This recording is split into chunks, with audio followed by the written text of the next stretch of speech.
Aí você entra no canal sobre radiologia, diagnóstico e prova de título de especialista e tem uma foto de um nariz com algumas alterações cutâneas. Você está pensando nessa altura do campeonato, será que eu estou olhando para o canal certo?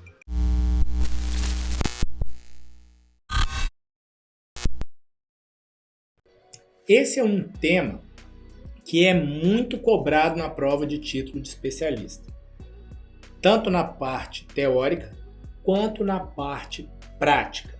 A gente está falando da síndrome de Birt-Hogg-Dubé.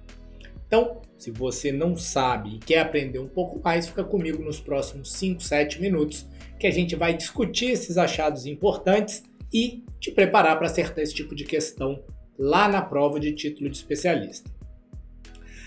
Essa imagem tem os direitos autorais aqui, né? Então ela é plotada de outro, todos os créditos, não são imagens nossas. Então chega de conversa, vamos lá para o que interessa. A síndrome de Birt-Hogg-Dubé é uma síndrome multissistêmica. Como o próprio nome já diz, o que acontece? Ela acontece em vários sistemas diferentes. E ela é basicamente caracterizada pelo quê? Alterações cutâneas. E aí na prova teórica você vai encontrar já a descrição de fibrofoliculomas. Então o objetivo da gente trazer a imagem é que você tenha e ative dois locais distintos da sua área cortical, a visual e a auditiva, para aumentar a probabilidade de você associar Birt-Hogg-Dubé com fibrofoliculomas, que são as alterações mais comuns, mais comuns da síndrome de Birt-Hogg-Dubé, que pode ter outras alterações cutâneas, mas as provas, se a gente revisar as provas anteriores, elas vão apontar sempre que se fala em alteração cutânea para fibrofoliculoma. Então, para a prova, eu quero que você guarde alterações cutâneas fibrofoliculomas, alterações pulmonares. E aí, no caso das alterações pulmonares, a gente tem duas principais, que são os cistos pulmonares e a cereja do bolo das alterações pulmonares, que são pleurais, na verdade, são torácicas, é a presença de pneumotórax espontâneos. Então o paciente tem episódios de dor torácica, tem episódios de pneumotórax diagnosticados espontaneamente, então não teve um trauma que justifique o pneumotórax. Além disso, a síndrome, que a gente pode basicamente classificá-la como um tripé, tem também o aumento de risco dos tumores renais. E quando a gente fala de tumor renal, né, então a gente tem as nossas aulas dos algoritmos e das sequências do fluxograma para você acertar as questões de neoplasia renal, você tem basicamente você tem algumas formas de dividir as lesões. Uma das mais comuns é em relação à vascularização. Estou desconsiderando as lesões císticas, estou falando de lesões sólidas, tá?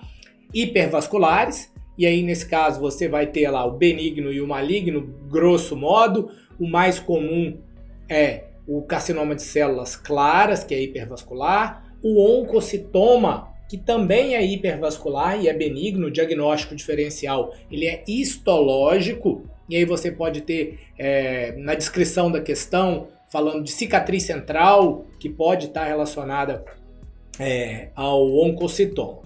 No outro bloco de lesões, você tem as lesões hipovasculares, que são as lesões papilíferas e cromófobas, dois tipos diferentes. Para os tumores renais papilíferos, o que eles gostam de cobrar na prova? Eles gostam de cobrar o quê? O seu padrão de sinal na ressonância na sequência T2, que geralmente é uma lesão marcadamente hipointensa na sequência T2. Mas, voltando à síndrome de Birt-Hogg-Dubé, três coisas: fibrofoliculomas cutâneos, alterações pulmonares caracterizadas por cistos pulmonares e episódios de pneumotórax espontâneos de repetição, e aumento do risco de tumores renais, que podem ser benignos ou malignos, que podem ser o quê? Os tumores cromófobos. Então, os carcinomas cromófobos ou os oncocitomas cromófobos. Beleza? Isto posto, vamos dar uma olhada nas imagens. Agora a gente mergulhou na radiologia de fato. Essa síndrome é uma síndrome rara, que tem a mesma incidência entre homens e mulheres e você vai encontrar muito mais na prova do que na vida. Padrão, lesão cística pulmonar. Obviamente, lesão cística pulmonar não tem só esse diagnóstico. A gente vai te dar uma dica no próximo slide.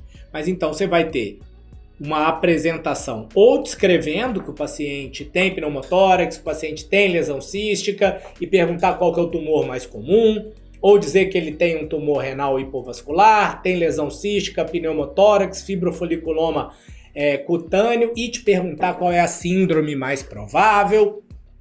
A questão pode te abordar de formas distintas.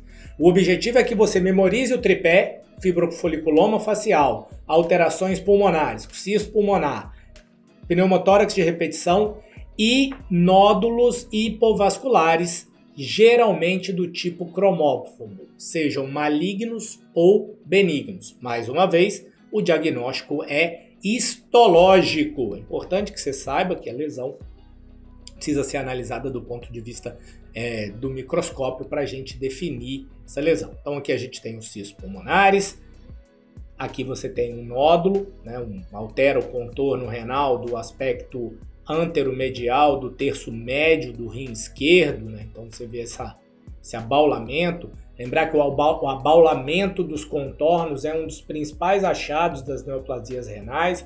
Às vezes eles podem estar só dentro do parênquima, mas essa alteração aqui nos ajuda a apontar esse diagnóstico. Para você caracterizar a lesão, é importante que você caracterize o seu padrão de vascularização. Isso vai permitir que você discuta melhor e aponte um provável diagnóstico histopatológico, embora você saiba que isso é o quê? Um diagnóstico do microscópio. Ponto. Revisamos síndrome de Birt-Hogg do B. Agora a gente vai falar da estratégia para quando você encontrar cistos pulmonares ou questões com padrão pulmonar cístico, beleza? Duas coisas para você pensar. A primeira é excluir faveolamento e excluir enfisema paraseptal, né? Tirar isso. Tirou isso, pegando as doenças císticas propriamente ditas, você tem uma pergunta crítica para se fazer. Tem doença intersticial associada ou não? Então, pegou um padrão cístico, tem doença intersticial? Sim ou não? Se tiver doença intersticial associada, você vai caminhar para o diagnóstico de pneumonia intersticial linfocítica, mais provavelmente. Se você lembrar de pneumonia intersticial linfocítica, ela tem uma relação com o quê?